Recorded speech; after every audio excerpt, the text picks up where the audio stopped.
Ma'am, so nobody here speak English. Nobody in the back speak English. No. So you can't take my order. You won't understand what I'm saying? But you speak something though. Yeah, but I want to order food. No hay nadie que hable inglés. Yo. Mi vida, tengo carro atrás. No, I want to order. You not finna tell me to leave and I want to order. En la 29, 29 Avenue. Well, the line gonna be held up because I want to order. And you telling me... Well, they won't get their food because I want to order.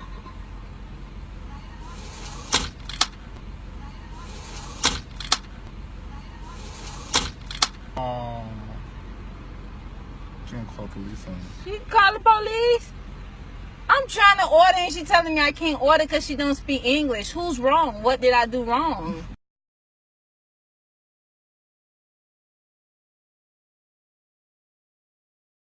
Hey everybody, Roger here. Today we have to talk about this video that just came out. A very disturbing video. I think it's in Florida, somewhere where the Hispanic population, I think is above 85%, which is getting pretty common in certain areas of the United States, obviously. Again, nothing wrong with that. Nothing wrong with that at all. But this video is pretty disturbing. You would expect any American establishment to be able to either be bilingual or speak English when they're dealing face to face with customers. Now, this woman, black woman, American woman, speaking English, goes to a drive-through. Sorry, I'll turn the radio off. Goes to the drive-through of a Taco Bell, I think in Florida. Location doesn't matter. It's irrelevant. And she attempts to order some food. I believe it is her or the passenger who is filming this altercation take place, verbal altercation, where they get this. The person at the window only knows how to speak Spanish. Now, I'm not sure if maybe she knew how to speak English and she just really didn't want to speak English. There are some Mexicans out there like that. I know some people like that. I have some family that are like that or prefer to speak Spanish and not English. I have some friends like that, so whatever. But that's not the case. If you have a business, Taco Bell, I'm talking to you, and anybody, any other establishment, if you have a business and you're starting to deal with people like this, hiring people like this, and you're expecting that this is going to be a return on your investment, good ROI for you, eventually, in the long run, commerce wins. The free market wins, and the free market will decide, and you're going to eventually have a cost thrown upon you. And the cost here is this. A lot of people are going to be watching this video and they're going to be turned off by the fact that you did this. Now, there's going to be some of those who, I don't give a fuck, I don't care, I can always just point the number they know. Yeah, you'll have some of your people out there like that. But as this grows, as this begins to take over, this mentality of only having Spanish-speaking people at your windows takes over, whether it's true or not. You haven't come out and given a statement. All you've said is that that person no longer works at your Taco Bell establishment in that space, in that area. You're gonna get people who are gonna be turned away. You're gonna get people who are permanently turned away from that because they do support Americanism, and more so these days than ever. I personally do not like fast food. I personally can give a shit if it's there or not. However, I appreciate the idea that there's a free market and that people have a choice of whether they want to go to eat shit food and die from it. More power to them. And I 110% respect that right. And I respect Taco Bell's right to hire people who don't want to speak English. I expect their right to hire people who only speak Spanish or are bilingual, whatever. They think, that's the thing. If this woman was bilingual and she refused service, not out of, I'm pretty sure there's some sort of an issue here with right to refuse service for any reason. Does that any reason also give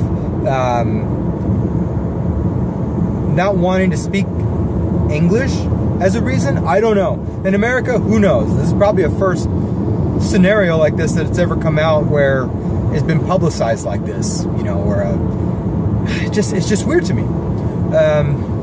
So with this, I have a couple of things of opinions. Yes, I am of a Hispanic origin. Yes, the majority of my ethnicity is Mexican. I also, from my dad's side, have Puerto Rican in me. So I'm a mix. I'm a mutt, I guess you can call me. However,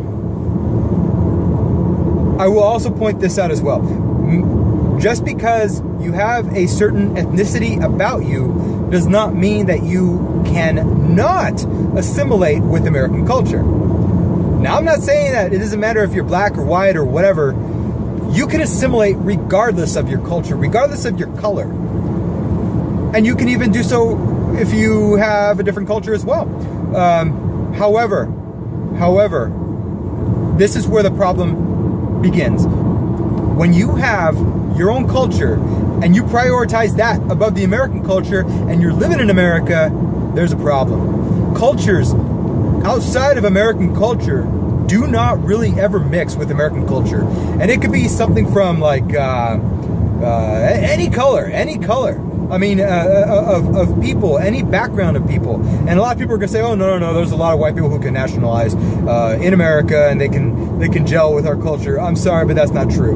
Not all white people will want to assimilate with American culture. So it is what it is at that point. But it is factual that there are a lot more people of color who do not and refuse to assimilate with American culture. I agree with the majority of, I'm going to have to say this, I agree with the majority of white people who say that cultures do not mix. I do not, however, agree with the majority of them that say different ethnicities cannot mix with American culture. That is BS. That is total BS. That is total BS. So, let's stop. Taco Bell, if you can stop this whole hiring people for cheap because they're cheap labor for you, I don't even know. I know there's a lot of businesses out there, smaller businesses tend to be anyways, that will hire cheaper labor, and also bigger businesses, obviously, but I tend to look at the cases in Arizona in particular, where a lot of illegals have run out, a lot of mom and pop shops have also run out of business, all of these individual contractors. I know one very personally, near and dear to my heart, who he might not think this, and I'm not sure if he is with me on this, but I have seen that illegal immigration has in fact taken his business away. And how can you compete when you're the one paying the licenses? How can you compete when you're the one paying your dues and things like that? I'm sorry, I'm seeing this weird square cloud in the sky. Oh, I'm sorry, it's not a cloud. I was like, I gotta contact Tyler at security. It was one of those banners, advertising banners. Sorry, I was just like very far in the distance. I'm like, what? Tyler's gonna love this. Anyways, going back to my subject here. A lot of white-owned, black-owned, Mexican-owned, American people-owned businesses in Arizona, in particular, I'm using this as an example because I live here, have been hiring cheap labor, and the result is you get cheaper product. Just take a look at Brad Pitt's housing thing that he, and I'm half and half on this. It sounds like Brad Pitt wasn't the one running the show, but his housing project after the hurricane thing in Louisiana built houses for people, but the houses ended up being cheaper quality. They ended up being the quality house that wasn't supposed to be in Louisiana in the first place to handle the muggy temperatures and whatnot. It couldn't, everything started getting all moldy and whatnot. So there's a lot of people involved in his foundation there that I don't necessarily think it's his fault. I don't know. I don't know the whole story, but what I'm getting with here is everybody wants to hire cheap labor. Everybody wants to take shortcuts. Everybody wants to do things the quick way. And what we're failing to realize is that through the speed of it all, there's fuck ups here and there. Taco Bell, you want quick money. independent business owners in Arizona, you want quick money, and you want to have the cheapest labor possible without having to pay any overhead, without having to pay any insurance, and you get these laborers, these day laborers, the majority of the time, and they go and do your paint jobs, they go and do your construction jobs at your construction sites, and then they do a shitty ass shoddy job, and then eventually in the long run, the paint job was shit because you had shit paint to begin with. They didn't clean the surfaces prior. They didn't patch up surfaces that needed to be patched. And eventually, in three or 4 years, there needs to be a new paint job. And then the owner is like, well, what the heck is going on? You know, can you give me another bid? And they're like, well, I gave you another bid. It was a little bit more expensive, but we were going to be quality over you wanting the cheap product. That's what we're getting in America, people. And this is changing. This has to change. And this is why it's not just illegals and Democrats that want Mexicans in general Mexicans, cheap Mexican laborers coming into America. It's also business owners, small business owners. I've seen them in Arizona all over the place. They take advantage of cheap labor. It's basically slavery, in my opinion. It's slavery, in my opinion. And you know what that's postponing? That's postponing an industrial revolution in those particular countries that needed to have happened a long time ago. But no. You know, they just want to come here and get the freebies. And businesses here want to get the cheap labor. It's a no-win situation, because eventually these Mexican laborers that go out and work, they're going to die quicker. I kind of know this. My brother and I, we've had a discussion about, like, why are all our aunts and uncles dying in a span of 4 years? We had my mom and about 5 or 6, maybe 7 aunts and uncles die in a span of 3 or 4 years. One thing they all had in common, they all used to work in the fields and get pesticides sprayed on them like crazy. My brother recalls that my mom used to cover us in blankets whenever they would pass by. So, you know, thanks to my mom for doing that for us. I remember the smell of the grape fields distinctly when I was a kid working with. I didn't work with them. I think I was just with them. But I remember the grape aroma. It was one of my favorite memories as a little kid, like probably about 3 or 4 or 5 years old. I was very young, 3 or 4, I should say. Maybe even. I remember a little earlier than that. Anyways, long story short, everybody is getting abused here. Now it's heading into our commerce now. It's heading into the position where we have companies that would rather hire people who are from Mexico, probably on somebody else's fake social security number. Like I said before, somebody important in my life had their information stolen. I just recently had my information breached at a company with my FSA. And I got notified 5-6 months later. It's really fucking ridiculous. This world has turned into a fucking pigsty because we're hiring all the people to do all these jobs, whether it's a technical job or whether it's a menial job, a labor job, where everybody's doing a shit job. And we're accepting it. We're accepting it. And we shouldn't be. We're better than this. We're better than hiring people who only know how to speak Spanish. Which, again, lady, the one that recorded this, who was actually being told that you needed to leave because there were other customers.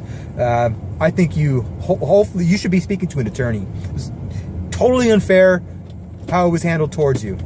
Everybody expects all these big things. Everybody expects big results, but yet we have all these menial things in the way. We have cultural appropriation in the way. We have SJW-isms in the way. We have gender roles in the way. We have Google trying to change the face of what we see and think by messing with their algorithms.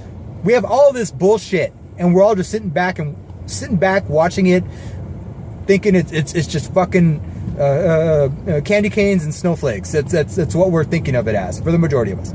I'm not. I see this all as a huge problem. Why I make these videos, to actually just hopefully get you guys' minds tinkering. I know a lot of you do, and this isn't directed at every single one of my subscribers or anybody who watches this. I mean, you guys might be well even better than me as far as trying to find resolutions. I mean, more power to you. But all I ask is that you actually, put yourself out there. At least you don't have to put your face out there. Put like a little splash page. I know I put my face all out there. But put some stuff out there if you know these things, and then you don't know. You're gonna be influential to some people, and and maybe make a difference, even if it's one small minor thing. One person that you help. God, isn't that great? Anyways, Taco Bell, you're taking shortcuts here, man. You're losing an audience. You're putting that above profits. It's just ridiculous. And even with this whole Chick-fil-A controversy thing, it's the same thing. You know, you have Christians who go to this and right-wingers who go to Chick-fil-A, and good, that's great. Promote it that way. But you're turning off a lot of other people. And granted, I guess your business model doesn't really give a shit if you're making a lot of money or not. That's fine. It's fine. But I don't know. There's a lot of things to consider here. What are you guys' thoughts? Do you think that I know my driving scares you guys. It's Arizona, I'm used to it. Especially with the snowbirds here. But what do you guys think? Do you think that I'm going a little overboard here, that maybe in this town of 85+% Hispanics, Mexicans I should say, because they are from Mexico, the majority of them, that it's okay that they only hire Spanish-speaking only people? Or do you think that, no, this is America, this is another thing that's keeping people back? You're doing yourself a huge disservice, Taco Bell. You're limiting your potential for profits by doing that. Again, come out and tell me that this woman did know English as well, and then we'll see that I'm wrong here. But if she did know English, and then you have another problem. You have another problem of your employee being a rogue employee, judging someone. I'm not even sure what the right phrase is here, but judging someone, prejudging someone, and not wanting to do business with them for no apparent reason. Where she's not. I don't know, man. I don't know. There's just so much twists and turns this thing could take. Anyways, I'd love to hear you guys' thoughts. This thing kind of pissed me off today. Look at this fucker. Oh my god, and you guys call me a bad driver. Anyways, you guys, heading into the sun. Peace out.